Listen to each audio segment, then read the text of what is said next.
नमस्कार, आदाब। आप देख रहे हैं खबर अड्डा और मैं हूं आपके साथ सुंबलीरम। भाजपा के आईटी सेल को अब नेहा सिंह राठौर ने आड़े हाथों लिया है। जी हां दोस्तों, नेहा सिंह राठौर ने अपनी एक वीडियो साझा करी है जिसमें उन्होंने केवल और केवल उन्हीं मुद्दों पर बात करी है जिसमें उनकी आलोचना हो रही है और किस तरह से भाजपा का आईटी सेल उनके पीछे पड़ा है, उनका नंबर तक लीक करवा दिया, ऐसा नेहा का कहना है, जिसके कारण नेहा को दिन रात एनोनिमस कॉल्स को झेलना पड़ रहा है। तो क्या इसी तरह देश में उन लोगों के साथ व्यवहार होता है जो सरकार से सवाल पूछते हैं, जो उन्हें ये कहते हैं कि आप अपनी जवाबदेही तय करिए, और सबसे ऊपर एक महिला के पीछे जो सिर्फ सवाल कर रही है उसको परेशान किया जा रहा है।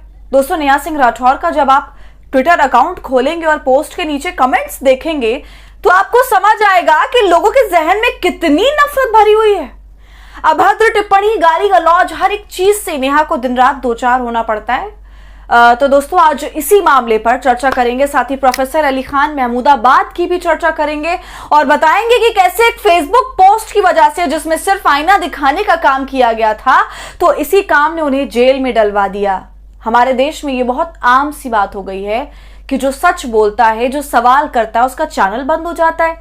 तो वहीं दूसरी तरफ जो दिन रात झूठ की फैक्ट्री चला रहे होते हैं, असल में राष्ट्रीय सुरक्षा को नुकसान पहुंचा रहे होते हैं, उन चैनलों को खुला सांड की तरह छोड़ दिया जाता है अपनी मनमानी करने के लिए। और ऐसा ही हाल उन लोगों का भी हो रहा है जो सवाल उठाते हैं, समाज को आईना दिखाने का काम करते हैं, इन पॉलिटिशियंस का भांडा फोड़ते हैं। जिस तरह से सारे राजनेता दोगली हरकतें करते, हिपोक्रेसी के मिसाल हर दिन देते हैं, ऐसे किसी को जब कोई लोक गायिका और जब कोई प्रोफेसर आईना दिखा दे तो उसके ऊपर देशद्रोह का मुकदमा दर्ज हो जाता है, उसे जेल में डाल दिया जाता है, एफआईआर हो जाती है। इमेजिन दोस्तों, ये कैसा हाल हो गया हमारे देश का, जहां खुले तौर से गलत को सही और सही को गलत बताया जाता है।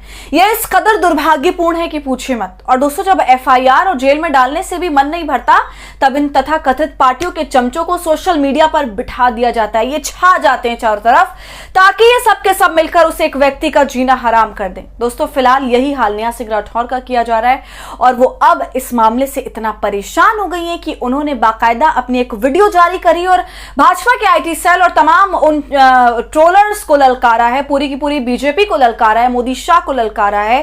तो दोस्तों, पहले नेहा की बात करते हैं, उसके बाद आपको प्रोफेसर का भी पूरा मामला बताएंगे। देखिए नेहा सिंह राठौर ने क्या लिखा। तुम्हारी गालियां और एफआईआर मेरा हौसला नहीं तोड़ सकते। मुझे गालियां देने वाले लोग वही लोग हैं जिन्होंने सावित्रीबाई फूले के ऊपर कीचड़ फेंका था, सुकरात को जहर पिलाया था, ब्रूनो को जिंदा जलाया था, मीराबाई राठौर को जहर दिया था और सीता जी को अग्नि परीक्षा देने के लिए मजबूर किया था। तो कुछ इस तरह से नेहा सिंह राठौर ने अपनी बात उठाई और भाजपा के आईटी सेल को ललकारा। इस पोस्ट के साथ उन्होंने वीडियो भी साझा करी है। वीडियो की शुरुआत में वो यही बात बोलती हैं कि जिस तरह से उन्हें कमेंट सेक्शन में हर दिन गालियां पड़ती हैं, तरह तरह की तस्वीरें उनकी फोटोशॉप करके चलाई जाती है, फेक फोन कॉल सुनाए जाते हैं, तो इन सब चीजों से उनका हौसला वो लोग नहीं तोड़ सकते। सुनिए नेहा को। सोशल मीडिया पर इन दिनों मेरा चरित्र बताने वाली पोस्ट की बाढ़ आई हुई है। सबको बताना है कि मैं कितनी ज्यादा चरित्रहीन हूं। पूरी क्रिएटिविटी के साथ कीचड़ उछाला जा रहा है। एडिटेड तस्वीरों का पूरा एल्बम घूम रहा है और एडिटेड फोन कॉल से लेकर अफवाहों तक का बाजार खूब गर्म है। कुल मिलाकर सबको मजा आ रहा है। इंटरेस्टिंग बात यह है कि यह सब काम देशभक्ति के नाम पर हो रहा है और मुझे गालियां देकर लोग झटपट देशभक्त बन जा रहे हैं। अगर मैं इस प्रोसेस को न समझ रही होती तो मैं जरूर परेशान हो जाती, कमजोर पड़ जाती, टूट जाती। लेकिन इन फर्जी देशभक्तों के लिए बुरी खबर यह है कि मैं खूब समझ रही हूं कि इस वक्त मेरे साथ क्या हो रहा है और क्यों हो रहा है। मैं इस सरकार से सवाल पूछ रही हूं, लेकिन सरकार के पास मेरे सवालों का कोई जवाब नहीं है, तो बदले में मुझे गालियां दिलवाई जा रही हैं। सवाल पूछने वाली लड़कियों को रोकने का सबसे आसान तरीका यही तो है, उनके चरित्र पर सवाल उठा दो, बेचारी डर जाएंगी। न डरें तो वैश्या बोल दो, उनके घर वाले डर जाएंगे और उन्हें चुप करा देंगे। फिर भी ना माने तो देशद्रोही और गद्दार बोल दो, एफआईआर दर्ज करा दो, जेल का डर दिखा दो। ये लोग इतने कायर हैं कि सवाल पूछने वाली एक लड़की को बर्दाश्त नहीं कर पा रहे हैं। पूरी आईटी सेल की फौज लगा रखी है। मेरा फोन नंबर तक वायरल कर दिया गया है। डेली सैकड़ों फोन कॉल्स आ रहे हैं और ये सब सिर्फ इसलिए कि मेरा हौसला टूट जाए। दोस्तों, नेहा के चरित्र को लेकर सवाल उठाए जा रहे हैं। सवाल क्या, सीधा डिक्लेयर किया जा रहा है कि ये ऐसी है। तो शायद हमारे देश में ऐसा ही होता है जब ये ट्रोलर्स पहलगाम हमले में अपनी पति को खो चुकी हिमांशी को मनहूस कह सकते हैं तो ये कुछ भी कह सकते हैं।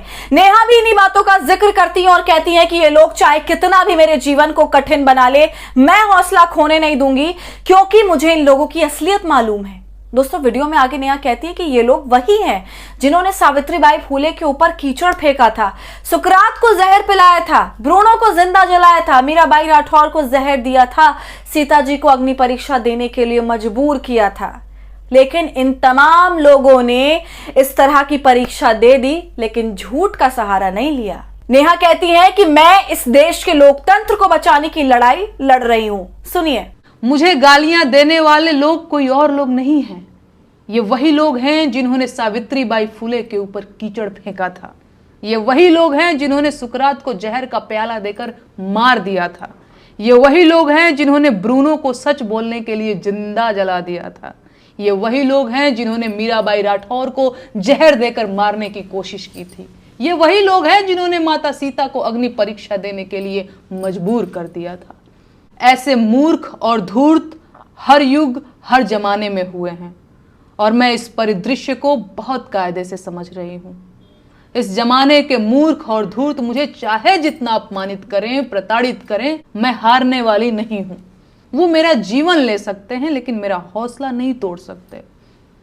सुकरात अगर जहर का प्याला न पीता तो मर चुका होता, पर सुकरात आज भी इसीलिए जिंदा है क्योंकि उसने झूठ बोलने के बदले जहर पीना स्वीकार किया। मैं इस देश के लोकतंत्र को बचाने की लड़ाई लड़ रही हूं, आम जनता के उन मुद्दों की लड़ाई लड़ रही हूं जिन्हें सरकार में बैठे लोगों ने पीछे धकेल दिया है। इस देश की जनता को रोजगार चाहिए सर, महंगाई से छुटकारा चाहिए, अच्छे स्कूल और अच्छे अस्पताल चाहिए, अस्पतालों में डॉक्टर और स्कूलों में शिक्षक चाहिए। आम जनता को हिंदू मुसलमान और मंदिर मस्जिद के झगड़े नहीं चाहिए। लेकिन इस सरकार ने आम जनता को सिवाय झगड़ों के और कुछ नहीं दिया है। सरकार इस देश को कमजोर कर रही है और मैं ये होने नहीं दूंगी।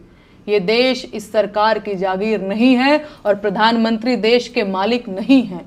मैं ये बात 1000 बार बोलूंगी, फिर चाहे इसके लिए मुझे जहर का प्याला ही क्यों न पीना पड़े।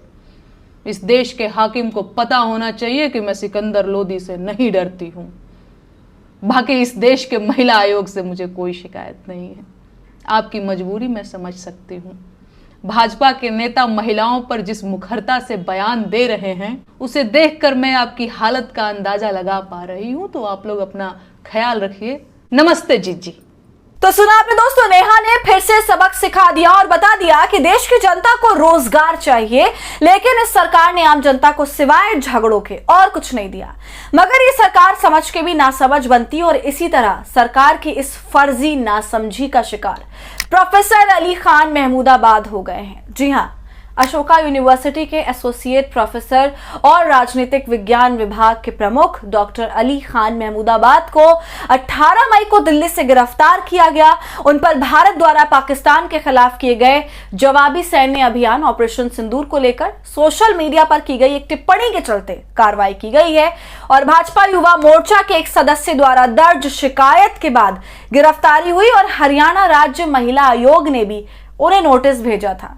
तो ये सबके सब मिलकर शिकायत दर्ज करते हैं, उनकी शिकायत पर अमल भी हो जाता है। वाह भाई, ये जो ऐसे मामलों में ताबड़तोड़ काम होने लगते हैं ना, तो मुझे बहुत हैरानी होती है।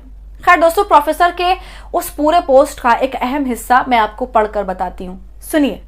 अंत में मुझे बहुत खुशी है कि कई दक्षिणपंथी टिप्पणीकार कर्नल सोफिया कुरैशी की तारीफ कर रहे हैं, लेकिन शायद वे उतनी ही जोर शोर से यह भी मांग करें कि भीड़ द्वारा लिंचिंग, मनमाने ढंग से बुलडोजिंग और बीजेपी की नफरत फैलाने वाली नीतियों के शिकार लोगों को भारतीय नागरिकों के रूप में संरक्षण दिया जाए। 2 महिला सैनिकों का अपनी उपलब्धियां प्रस्तुत करना महत्वपूर्ण है, लेकिन यह दिखावा जमीनी हकीकत में बदलना चाहिए, वरना यह सिर्फ पाखंड है। दोस्तों, गलत वक्त पर सच्ची हकीकत बयान करने का नतीजा प्रोफेसर को अब झेलना पड़ रहा है। बाकी आप समझदार हैं, आपकी इस पूरे मामले पर क्या टिप्पणी है हमें जरूर बताइए कमेंट सेक्शन में। वीडियो पसंद आई हो तो इसे लाइक और शेयर करें और खबर अड्डा को यूट्यूब पर सब्सक्राइब कर लें।